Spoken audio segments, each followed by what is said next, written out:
Hey, if you want to add fingerprint to your Redmi 12C, first you have to open the settings. Next you have to scroll down and go to the passwords and the security. Then tap on the fingerprint unlock, and here we've got the pattern, so we have to set the normal screen lock. So I'm going for this one. I have to set this pattern for the 2 times.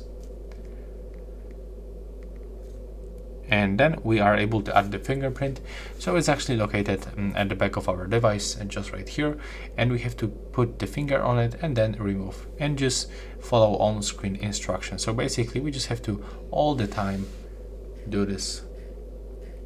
Just put the finger on it and then remove and keep touching the sensor. Right now when it's finished, I'm gonna skip the face data, and we can also name the fingerprint. So I'm gonna put the right hand tip, click OK, tap done, and right now we simply set it up. So that's all for this video. Bye.